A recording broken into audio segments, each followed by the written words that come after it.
C'est une séance de questions orales qui s'est tenue dans une atmosphère tendue, presque comme une cour d'appel, où les sénateurs ont exprimé leur mécontentement face à la recrudescence des attaques dans les régions en crise de Nozo, ainsi que la situation des réfugiés dans l'extrême nord du Cameroun.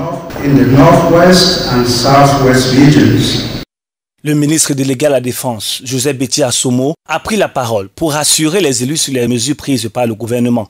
Il a affirmé que l'État du Cameroun et ses partenaires internationaux ne ménageront aucun effort pour maintenir la paix dans les régions affectées et pour assurer la sécurité et le bien-être des réfugiés, notamment ceux du camp de Minawawa dans l'extrême nord. Un cadre normatif sur l'ensemble du territoire national, malgré la persistance de quelques foyers de tension dans les régions que je viens d'énumérer, font l'objet d'un suivi tout particulier par les forces de défense et de sécurité qui sont en opération depuis quelques années déjà.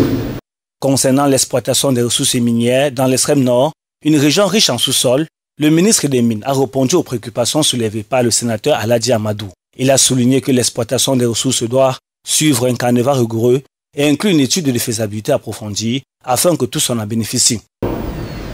C'est sur cette unité contre le pozolan, les bauxites, d'enregistrement de Minimata, les terres rares qu'on vient de découvrir, les métaux comme le lithium.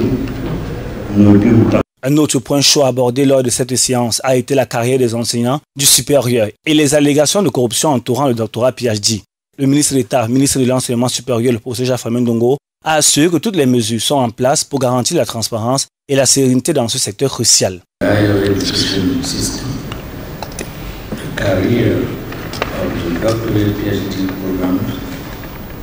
Malgré cette discussion constructive, il reste des défis à relever pour le gouvernement.